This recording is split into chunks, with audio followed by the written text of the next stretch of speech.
Mr. President, I appreciate the comments by the distinguished chair of the Appropriations Committee. As she said, she's ready to meet, ready to negotiate, ready to compromise, ready to work together.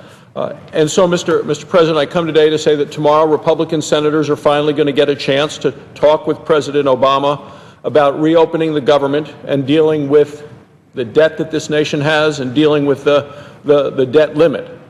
Until very recently, Mr. President, President Obama has been far more interested in speaking with the press than in actually speaking with Republicans. And so we had this invitation to the White House, and then this morning in the Washington Post, what the administration says, it's in the front page article, continues over to page 4. It says the White House emphasized that Obama will not be negotiating. We have the chairman of the Appropriations Committee who said, I'm ready to meet, to negotiate, to compromise, and the President of the United States says, the White House says that Obama will not be negotiating. So the question is, why are we going over to the White House in the first place if the President is not interested in negotiating?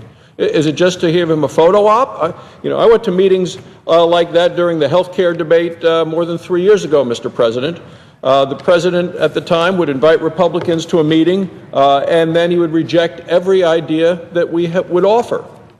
If he had been more willing to accept Republican ideas, negotiate then, we would have had a bipartisan health reform bill that was accepted by the American people, instead of a law that continues to have more people opposed than in favor of. And that's going to be my message to the president tomorrow morning when we meet. This needs to be a real discussion, a real negotiation when we agree on how we can reopen the government, reduce our debt, and help our economy grow. This is the 6th time in 5 years that President Obama has requested an increase in the debt ceiling. So how much is he asking for? According to the majority leader, I understand it's $1 trillion and to extend between now until after the 2014 election. Well, that's an incredible amount of money, and just trying to figure out how much money that is, it's over $1 million a minute. $1 million every minute between now and 14 months from now. The president needs to realize that's unsustainable. We have a $17 trillion debt. It's a debt on the back of our children and our grandchildren.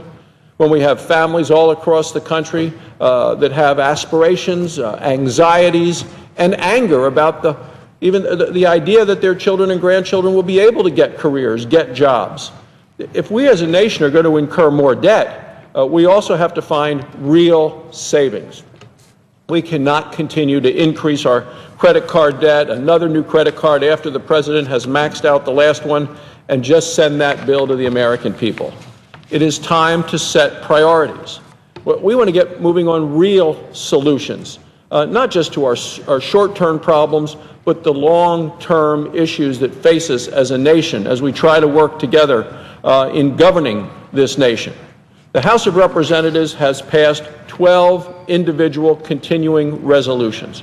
12 individual continuing resolutions. These bills would open up many different parts of the government right now. Things that we all agree should be kept operating. The House voted to pay for things like FEMA, Head Start, National Institute of Health, open our national parks. Those bills have been sent to the Senate. They have been sitting here without action at all. Now, here in the Senate, I know a lot of Democrats are saying they support these functions. I mean, it's interesting when you go and see this picture on the front page of the Washington Post this morning with the mayor, Mayor Vincent Gray, the mayor of Washington, D.C., on the steps of the Capitol talking to the majority leader, saying, sir, we're not a department of the government. We're simply trying to be able to spend our own money. And yet the majority leader, who is blocking these votes to allow the District of Columbia to do what they are requesting and what the House has said, yes, they should be able to do, the majority leader is saying, don't screw it up, okay? Don't screw it up.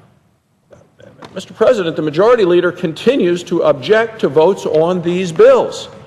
History supports bipartisan actions of the House and not the stonewalling of the president and the Democrat leadership in the Senate. In the middle of the last government shutdown, Congress passed and President Clinton signed laws to allow a wide variety of specific programs to function. It's a precedent that we should be following today. Now, the President also keeps saying that he won't negotiate on the debt limit. He tries to make people believe that never before has Congress included, quote, issues that have nothing to do with the budget and nothing to do with the debt, close quote, this is the President's quote, into its negotiation over the debt limit. Now, again, the facts are not on the President's side. Even the fact checker in the Washington Post gave the President 4 Pinocchios on that claim, essentially saying it was completely untrue. Negotiations have actually occurred many times on the debt limit. From 1978 until 2013, the debt limit has been raised 53 times. Of those votes, the debt ceiling increase was linked to something else more than half the time. So, more than half of the debt limit increase votes since 1978 carried other provisions. They were not, as the President claims, clean increases. Now, the President wants to ignore that history. The President wants to pretend that raising the debt limit is something that has to be done without any deliberations, negotiations, dissent, and on his terms alone. He says he will not negotiate at all. Well, it's strange to be coming from his mouth because it's a very different position that came out of his mouth when he was Senator Obama. And that wasn't that many years ago. In 2006, Senator Obama voted against a debt limit increase because he said it was a sign that Washington can't pay its bills. Senator Obama complained that the federal debt had increased by $5 trillion in 5 years. Well, under President Obama, Washington's debt has grown by more than $6 trillion in 4 years. Senator Obama said the more we depend on foreign nations to lend us money, he said, the more our economic security is tied to the whims of foreign leaders whose interests might not be aligned with ours.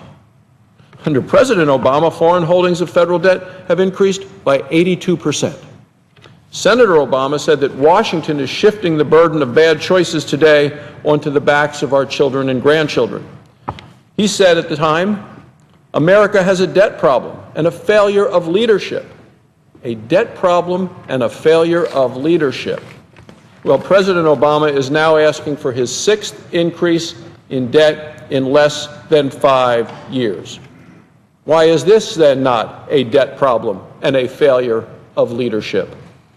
Senator Obama was right to say at the time we have a debt problem.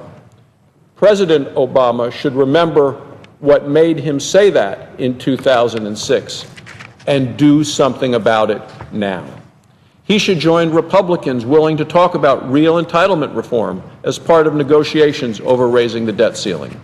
He should be willing and anxious to talk about his health care law and how it's going to become a major factor driving Washington's debt even higher in the future if we don't replace it with responsible reforms today.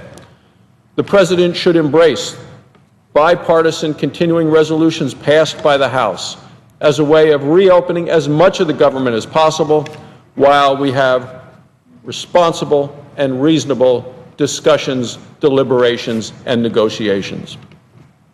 President Obama should stop posturing, stop playing games, and stop punishing the American people as he has been doing under this current government shutdown. Thank you, Mr. President. I yield the floor.